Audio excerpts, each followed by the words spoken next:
Good morning student. मैं आज आप लोग को व्याकरण हिंदी सेकेंड का जो सबसे मेन भाग होता है वो मैं पढ़ाने जा रही हूँ। मैंने सोचा इसके पहले आप लोगों ने व्याकरण में कई सारे लेसन कंप्लीट कर लिए हैं, लेकिन मैंने सोचा कि कुछ आप लोग को स्टार्टिंग से बताया जाए, क्योंकि जब आप लोग आगे का पढ़ते जाते हैं और पीछे का भूलते जाते हैं, तो इस वजह से मैंने ये वीडियो आप लोगों के लिए तैयार किया है कि सबसे मेन होती है हिंदी में भाषा। भाषा किसे कहते हैं? तो भाषा मनुष्य के मन के भाव और विचारों को बोलकर, लिखकर या पढ़कर प्रकट करने का माध्यम है। इस संसार में जब कोई बच्चा पैदा होता है तो सबसे पहले वो रोता है, पैदा होते ही रोता है। रोने का अर्थ ये नहीं हुआ कि वो कुछ कहना चाहते, नहीं, वो उसका एक भाव होता है जो रोने के माध्यम से वो अपने भावों को बताता है। तो वो रोता है, उसके बाद वो 1 महीने 2 महीने 3 महीने का होता है तो सबकी बातों को पहले सुनता है। भाषा को सीखने का सबसे प्रथम अगर चरण है तो वो है सुनना। जब तक आप किसी बातों को सुनेंगे नहीं तब तक आप उसको बोल नहीं पाएंगे, और जब आप उसको बोल नहीं पाएंगे तो लिख भी नहीं पाएंगे। तो इसीलिए भाषा के बारे में कहा जाता है कि ये मनुष्य के मन को के भावों को बताता है जो हम सुनकर, पढ़कर, लिखकर प्रकट करते हैं। ठीक है, भाषा के 2 रूप होते हैं, एक होता है मौखिक बोलकर, दूसरा लिखित लिखकर। ठीक है, अब देखो हिंदी। तो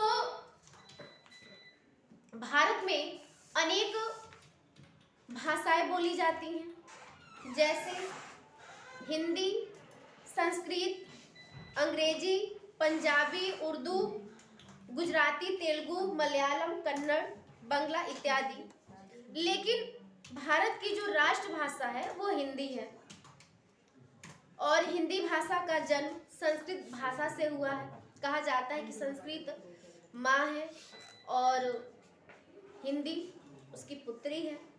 ठीक है, तो 14 सितंबर 1949 को भारतीय संविधान में हिंदी को भारत की राजभाषा के रूप में स्वीकार किया गया, और हिंदी मानक भाषा की 5 उपभाषाएं हैं। मैंने यहाँ लिखा भी है उपभाषाओं के बारे में। पहला है पूर्वी हिंदी, दूसरा राजस्थानी हिंदी, तीसरा पहाड़ी हिंदी, चौथा बिहारी हिंदी, 5वां पश्चिमी हिंदी।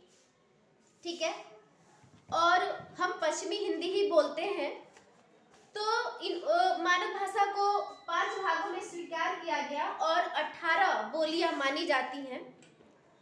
तो मैंने यहाँ सबको लिखा भी है कि ये उपभाषा है और ये बोली है। तो पूर्वी हिंदी के अंतर्गत आती है अवधी, बघेली, छत्तीसगढ़ी। दूसरा है राजस्थानी हिंदी जो जयपुरी राजस्थान साइड में बोली जाती है, जयपुरी, मारवाड़ी, मेवाती और मालवा। ठीक है, तीसरा है पहाड़ी हिंदी, गढ़वाली, कुमायूं और हिमाचली। चौथा है बिहारी हिंदी जो बिहार साइड में, बिहार यूपी दोनों जगह सेम बोले जाते हैं। भोजपुरी है, मैथिली है और मगही है। 5वां है पश्चिमी हिंदी, खड़ी बोली, हरियाणवी, कन्नौजी और ब्रजभाषा। ठीक है, ये रही आपकी उपभाषा और उपभाषा के अंतर्गत आने वाली बोलियां।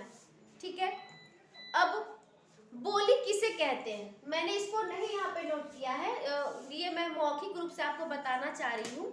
बोली भाषा का क्षेत्रीय रूप बोली कहलाता है। जैसे मान लीजिए अगर हम किसी जैसे हम देवरिया में रहते हैं, ठीक है, तो देवरिया में भोजपुरी हिंदी दोनों बोली जाती है।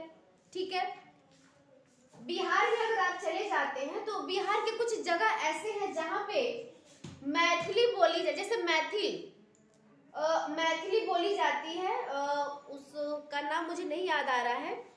मगही, सबसे ज्यादा बिहार में मगही बोली जाती है और भोजपुरी बोली जाती है।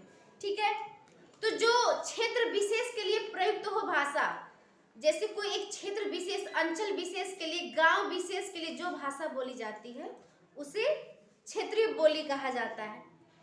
लिपि, इसके अंतर्गत लिपि भी आती है। लिपि किसे कहते हैं? तो भाषा को लिखने के लिए निर्धारित किए गए चिन्हों को लिपि कहा जाता है। और हिंदी भाषा की जो लिपि है वो देवनागरी लिपि है। जैसे अ से लेके अह तक हम स्वर पढ़ते हैं, क से लेकर ग तक हम व्यंजन पढ़ते हैं, तो ये हमारी लिपि है। यानी कि हाँ, अगर हमको आम लिखना है तो अ और उसमें आ की मात्रा लगाएंगे तो वो हो जाएगा आ, और हम व्यंजन इस्तेमाल करेंगे म, और म में हमेशा अ जुड़ा रहेगा तो हम उसको बोलेंगे आम। यानी कि ये हमारे क्या हो गया? चिन्ह हो गया। ठीक है। व्याकरण,